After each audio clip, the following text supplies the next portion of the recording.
I never thought a 7-hour drive through the rugged canyons of the American West would lead me straight into the heart of my family's hidden fractures. From my small apartment in Durango, Colorado, I hit the road at dawn, the sun rising over the San Juan Mountains like a promise I hoped would hold. The engine of my old Ford pickup hummed steadily as I wound through pine-dotted valleys and past red rock formations that seemed to whisper secrets of their own. I'd scraped together every spare dime for this trip: gas, a motel stopover, and that $3,000 wire transfer to help cover my brother Sam's wedding costs. It wasn't much in the grand scheme, but for a freelance accountant like me, Tessa Hayes, it meant skipping vacations and eating ramen for months. Family, right? You do what you can. The venue was a sprawling ranch outside Flagstaff, Arizona. Think wide-open skies, adobe walls draped in string lights, and the faint scent of sagebrush mixing with barbecue smoke. I pulled into the gravel lot, dust kicking up around my tires, and handed my keys to a valet who barely glanced my way. No warm welcome. No hey. Sis. Glad you made it. Just a paper tag and directions to park among the RVs and luxury SUVs. I smoothed my sundress, nothing fancy, just something comfortable for the desert heat, and headed toward the check-in tent. The air buzzed with laughter and clinking glasses. Guests in cowboy boots and linen suits milling about like they belonged to some glossy Western romance. I spotted Mom. Rita. First. She was under a floral arch made of wildflowers and twine, chatting animatedly with a group of aunts and uncles. Her laugh carried over the crowd, that practiced one she'd honed from years of hosting church potlucks back in our hometown of Prescott. Nearby, my sister Serena posed for photos, her white lace dress catching the golden light, a drone humming overhead like a mechanical bird. She looked every bit the influencer she aspired to be, with her Instagram-perfect curls and a smile that could sell sunscreen in a blizzard. I waved, but no one noticed. The assistant at the table handed me a name tag after a quick scan. Tessa Hayes. Table K, by the barn entrance. I pinned it on, feeling a twinge. Table K? That was practically in the horse stalls, far from the head table where the important folks sat. The ceremony setup was picture-perfect, wooden benches facing a sunset view of the Grand Canyon in the distance, a guitarist strumming soft country tunes. I found my seat in the back row, nodding politely to strangers who gave me that "who are you?" look. As the officiant started, I scanned the program: Sam and his bride, Emily, front and center. Serena's name in bold for her maid of honor speech. Mom and Dad, Mark, thanked for hosting. But me? Nothing. Not even a mention in this special thanks section. My stomach nodded. I'd helped with the budget spreadsheets last fall, crunching numbers late into the night to make sure they didn't go over on the caterers. And that money I'd sent vanished into the ether. No acknowledgement. During the vows, Serena stepped up, her voice honey smooth. Family means showing up, not just physically, but with heart, she said, eyes glistening for the cameras. A few guests chuckled, and one turned to me with a wink. You must be the quiet type. Huh. I forced a smile. Something like that. But inside, it stung like a scorpion bite. Quiet?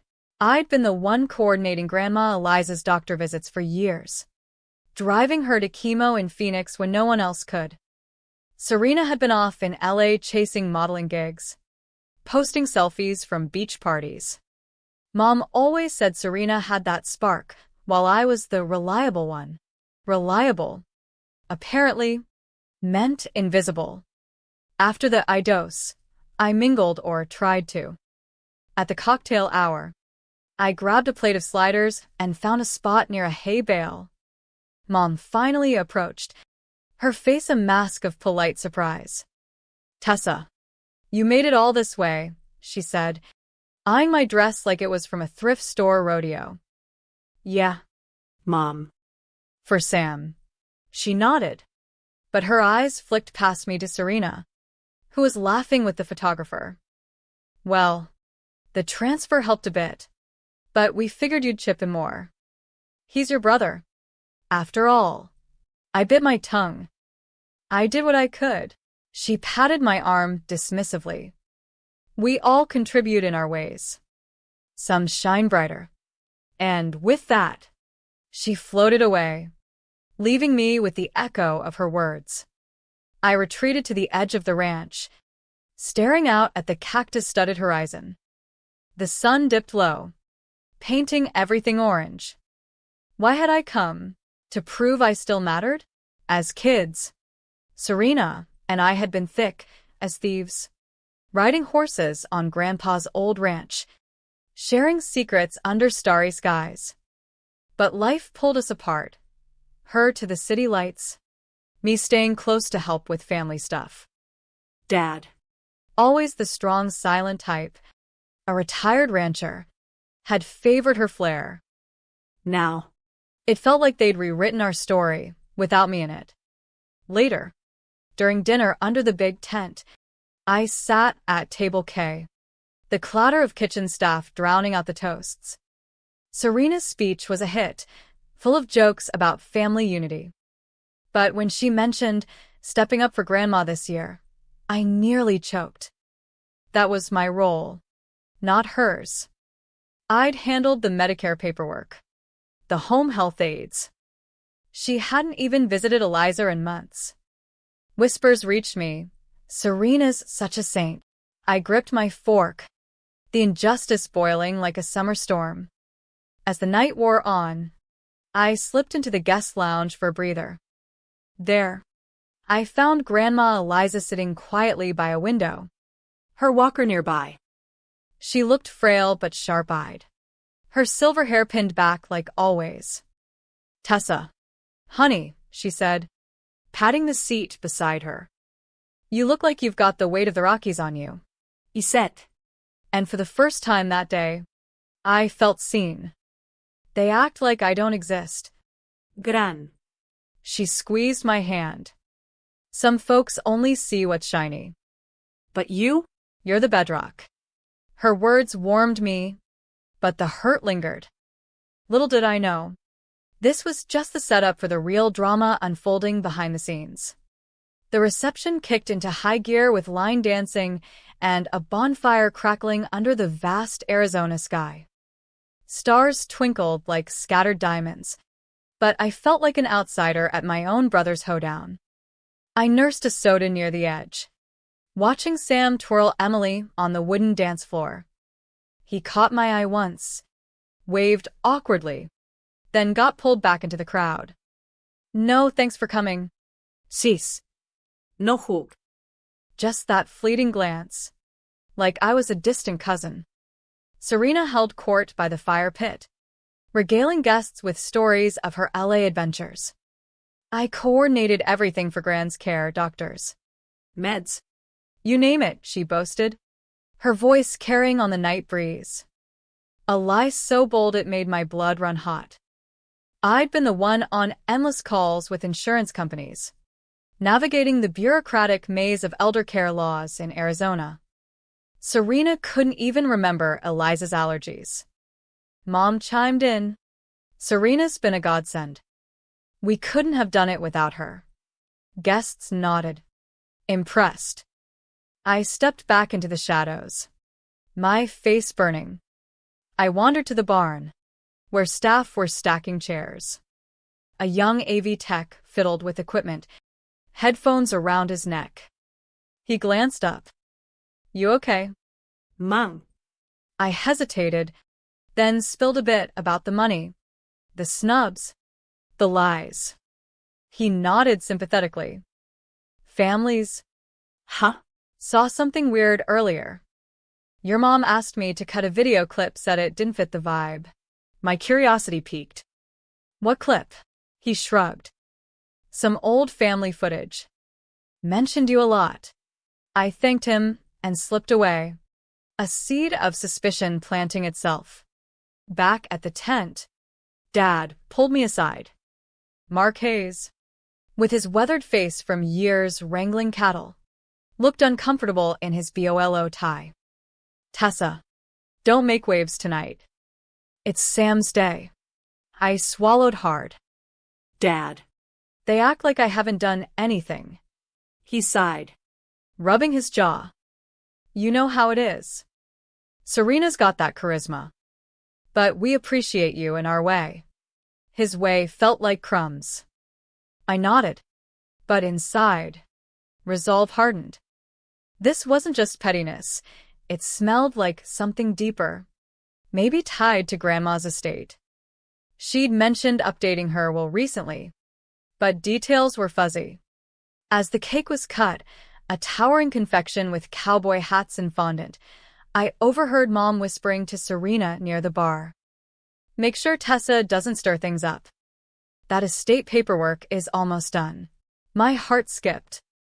Eliza's ranch property in Prescott was worth a fortune, especially with the booming real estate market. I'd helped her with financial audits last year, ensuring everything was above board under Arizona probate laws. If they were meddling, I needed proof. I excused myself to the restroom, splashing water on my face. Staring in the mirror, I saw the toll, puffy eyes, tense jaw. Get it together, Tessa, I muttered. Emerging, I bumped into Eliza again, now in a quiet corner with her nurse. Gran. What's going on with your will? She looked weary. Your mom pushed me to sign some changes. Said it was for fairness. But my hand shook too much. The notary balked. Alarm bells rang. In Arizona, wills require witnesses and notaries, no shortcuts. If they'd forged or coerced, that was fraud. Plain and simple. The night dragged on.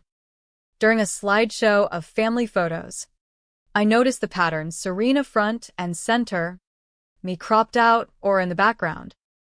One slide showed Grandma's care team, Serena posing with Eliza. No mention of my drives to chemo or late-night ER runs. Whispers grew. Tessa. Oh. The other sister. I felt erased, like a ghost at the feast. Desperate for air, I stepped outside, the cool desert wind whipping my hair. The tech from earlier approached, slipping me a USB drive. Copied that clip your mom wanted cut. Thought you should see it. I thanked him profusely. Back in my motel room later, a cheap spot off Route 66, I plugged it in. It was a recording from months ago. Mom, Dad, and Serena in a video call. Tessa's too nosy with Gran's finances, Mom said. If we shift the will to favor Serena, she'll handle the ranch sale. Tessa won't suspect if we downplay her role. Serena nodded. Just make it look like she didn't contribute much. Easier that way. My world tilted. This wasn't just wedding snubs. It was a calculated ploy to sideline me from Eliza's inheritance. Under U.S. law, undue influence on an elder could invalidate a will, even lead to charges. But revenge? No. I wanted justice, and maybe, deep down, healing. I lay awake, stars visible through the thin curtains, plotting my next move. Not destruction, but truth. The West teaches you resilience. Families should too. The next morning, hangover-free unlike half the guests, I drove back to the ranch for brunch. The air was crisp, coyotes howling in the distance. I confronted Sam privately by the corral. Did you know about Gran's will? He looked shocked. What? No. Mom said it was routine. I showed him the clip. His face paled. Tessa. I'm sorry. I should have seen how they've treated you.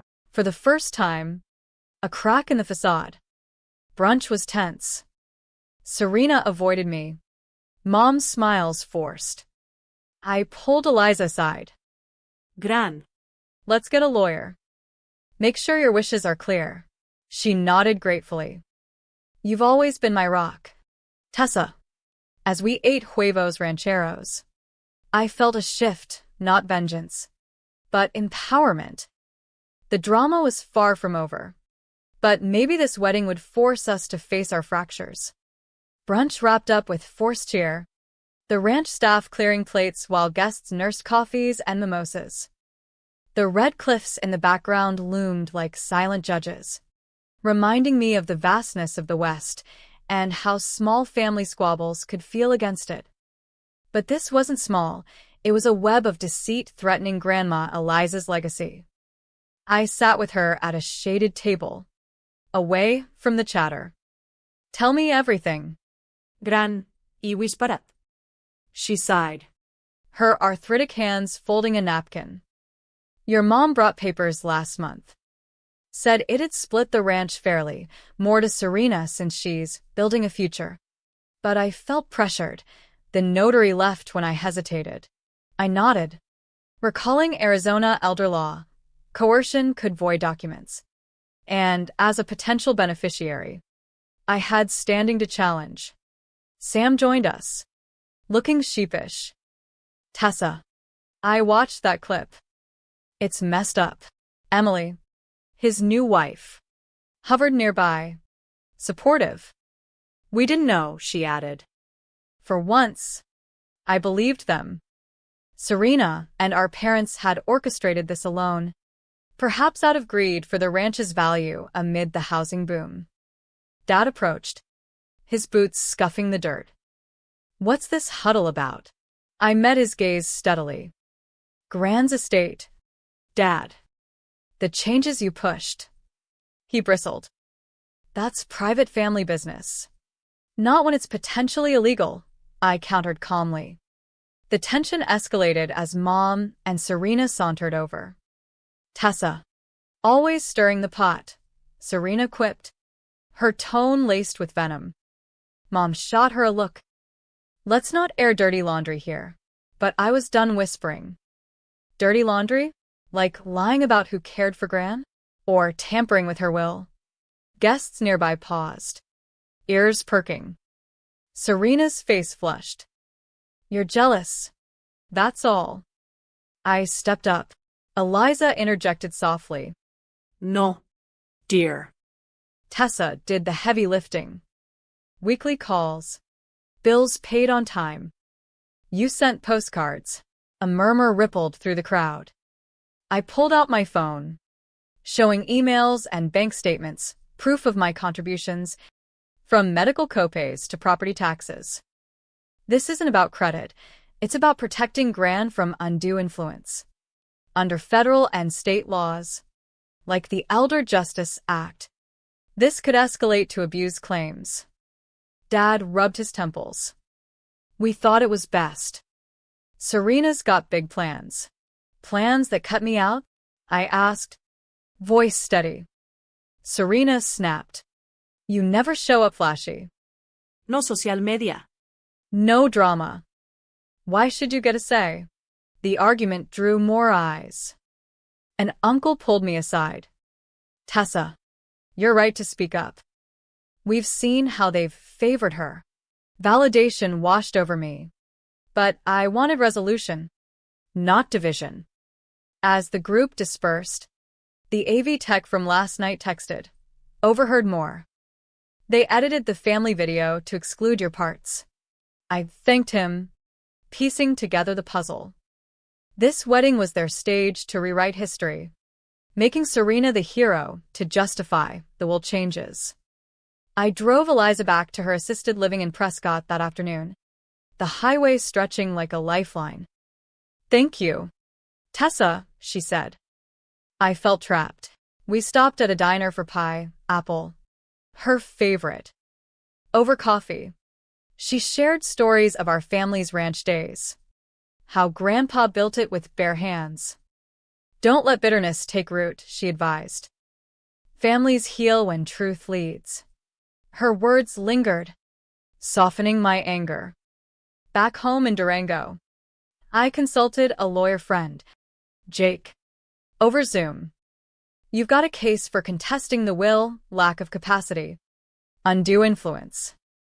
File a petition in probate court. I nodded, but added, I want mediation first. Give them a chance to fix it. Humane. Like the user asked, not full takedown, but accountability with room for growth. Jake agreed. Smart. Arizona encourages family resolutions. Meanwhile, Texts flooded in. Cease. Let's talk. Serena, you ruined my spotlight. Mom, come home. We need to discuss. I replied to all. Meet at the ranch next weekend. Neutral ground. The West's open spaces seemed fitting for airing grievances, no walls to hide behind. The week passed in a blur of work and reflection. I journaled under the aspens, processing the hurt. Why the favoritism? Serena's charisma masked insecurities. Mom and Dad enabled it to avoid conflict. Me? I'd been the fixer. But at what cost? The lesson dawned. Silence enables erasure. Speaking up rebuilds. The family meeting arrived. We gathered in the old barn. Hay bales as seats. Sunlight streaming through cracks. Eliza sat center, her presence commanding. We're here for truth, I started. No blame game, just facts. I laid out the evidence, the video, will drafts, my records. Dad admitted. We worried you'd contest if we favored Serena. Mom teared up. We didn't see your efforts. Serena crossed her arms. I felt overshadowed growing up. Vulnerability emerged, old sibling rivalries. Parental biases. We talked for hours. Tears mixing with tentative laughs over shared memories. Jake mediated via call, suggesting a fair revision, equal shares. With Eliza's input, we agreed to counseling. 2. Family therapy in Flagstaff. As the sun set, Sam hugged me. Thanks for not letting this explode. I smiled. Revenge burns bridges. Truth builds them. Driving home, the canyons felt less lonely. The drama had uncovered wounds. But healing began. The light lesson? Families aren't perfect. But with honesty, even the deepest rifts can mend like the earth's ancient scars. With the family agreement in hand, I felt a weight lift like monsoon rains clearing the desert air. But loose ends remained, legal ones, to ensure Eliza's wishes stuck. Jake filed the probate petition in Coconino County Court, a straightforward process under Arizona law. No fraud charges yet. We opted for amicable resolution first. The judge, a no-nonsense woman with a Western drawl, praised our mediation efforts. Families like yours save the court time, she said during the hearing. Serena sulked but signed off, her ego bruised but intact. Back at work, auditing ranch finances for local clients, I found solace in numbers. They didn't lie or favor. Calls with Eliza became weekly highlights. We planned a family trip to the Grand Canyon. Her first in years. You're the glue. Tessa, she said. Sam and Emily visited Durango, bringing craft beer and apologies. We were blind to the dynamics, Emily admitted over dinner at a brewpub. Sam nodded. Won't happen again. Trust rebuilt slowly, like irrigating parched land. Serena was the holdout. She texted sporadically. Defensive. You made me the villain, I replied. No one's a villain, just human. One evening, she called, voice cracking. I envied your steadiness. Mom always compared us. Vi talked till midnight. Unpacking childhood slights. Let's start fresh, I suggested. She agreed to therapy. The drama shifted from revenge to redemption. A family mystery solved through dialogue. Mom and Dad sold part of their land to fund Eliza's care, easing tensions. Dad even helped me fix my truck, grumbling but present. Proud of you, kid, he muttered. The wedding photos arrived, unedited this time. Me included. A small victory. Months later, at a family barbecue on the Prescott Ranch, laughter echoed genuinely. Eliza raised a glass to truth and second chances. We clinked, the sun setting over the mesas. The lesson? In the vast West, space allows growth. Families thrive when they fill it with understanding.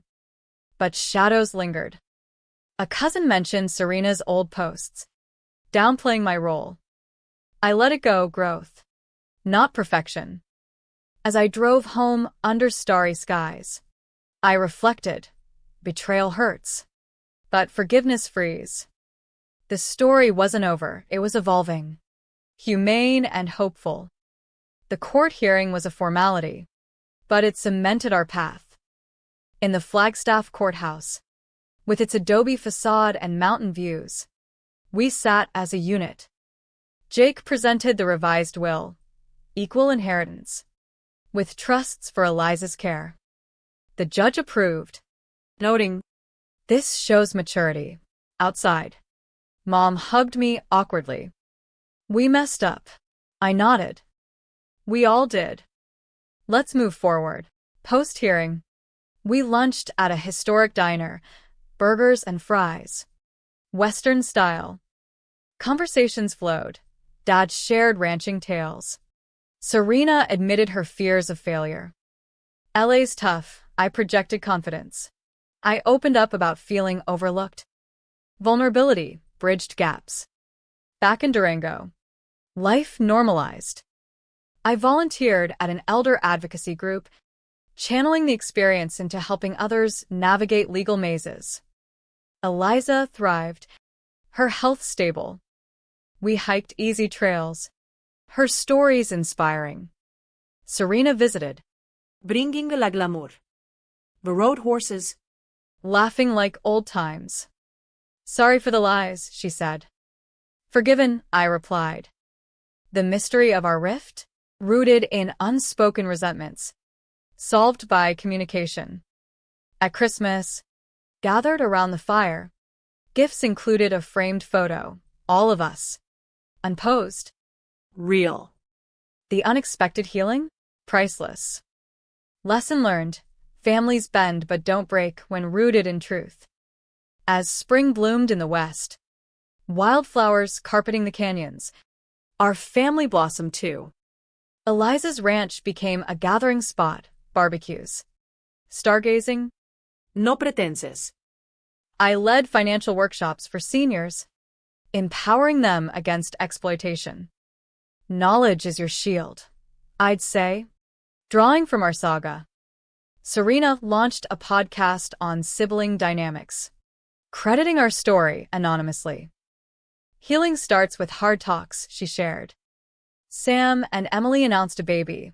I hosted the shower, feeling included.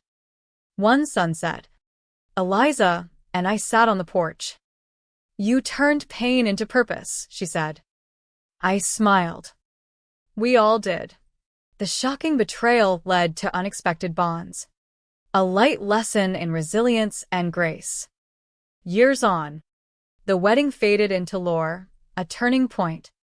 In the American West's vastness, we found closeness. Erase no more.